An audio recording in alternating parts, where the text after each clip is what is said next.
Well, there's a couple different things that I think ICP is doing that differentiates it from the pack of protocols that are out there today. I think storage on chain, data storage on chain is a really big one.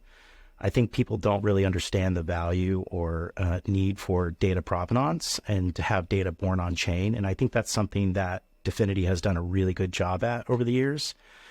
I think probably the other thing that's been most interesting about DFINITY has been the innovation in and around chain key cryptography specifically, because it drives a lot of interoperability across many chains that I think fills a lot of gaps and will ultimately benefit consumers and users in the long run.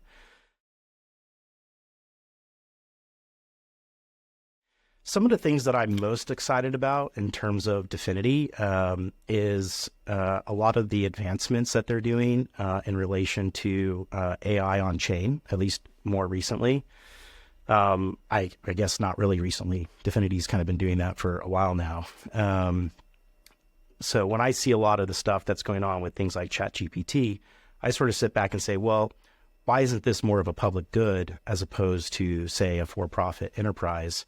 And I think DFINITY embraces that philosophy quite wholeheartedly. And I think that that ultimately benefits consumers at the end of the day.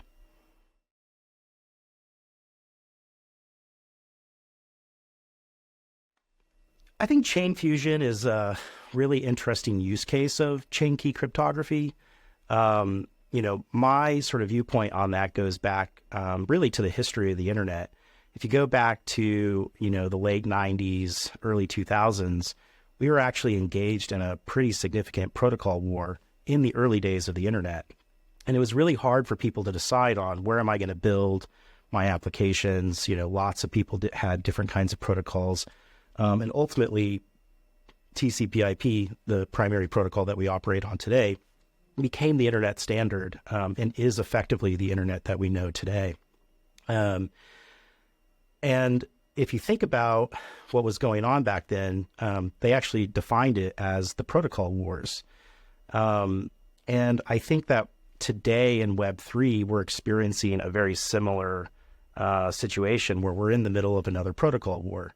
And I think what chain fusion ultimately does is it kind of abstracts the protocol war away from the end user and most in-case applications, specifically to make it easier for developers to build applications and users to ultimately iterate, for users to ultimately utilize those applications.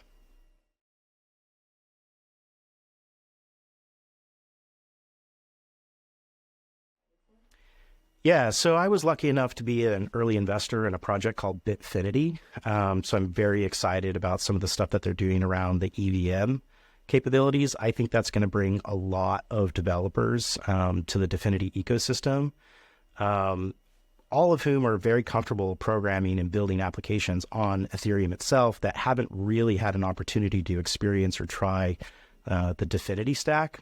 And so I think the EVM adapter that the Bitfinity team is building in collaboration with the DFINITY Foundation is going to be a huge advancement and huge win for Web3 developers by and large.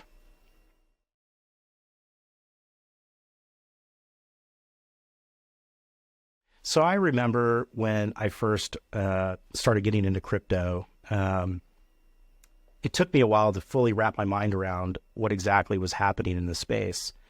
And it wasn't really until I heard the term world computer where I was like, wow, this is going to be way bigger than I could possibly ever imagine. And as I began my journey through that space, and began to interact with folks like Dominic and Jan and others over at the DFINITY Foundation, I began to think of it more as, wow, what they're really doing is they're turning the internet into a computer itself. And I think that that is something that a lot of people in the world, haven't really thought a whole lot about. They've been very focused on what is the price of Bitcoin or what is the price of Ethereum, but they haven't really thought about some of the fundamental shifts that are happening in the internet. Like we're going from Web 2 to Web 3, and what does that actually mean? with Web 2 being sort of a non-deterministic environment where I have many different deterministic nodes interacting with each other over the TCP/IP protocol, what the Web 3 world provides is one massive global computing environment. And that is ultimately what provides this kind of universal state machine that allows for the creation of digital standards that make it much easier for applications to interact and communicate with each other. A good example of this is ERC20, right? ERC20 became this like really incredible standard that allowed us to create tokens. And because every application running on, in this case, the Ethereum network, agreed to use this as a standard, it made it much easier for people to send and receive tokens in between applications, because I didn't necessarily have to guess, what endpoint do I necessarily need to call in order to check a, wallet balance or to send a token or create a token or whatever.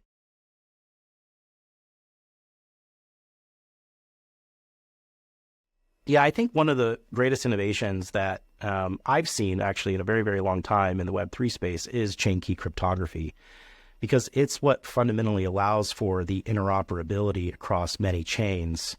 And it does it in a manner that is trustless, right? We talk a lot in crypto about trust or lack of trust or not needing trust. I can go run my own node, and as a result, I don't need trust. But ultimately, we're talking about trustless transactions.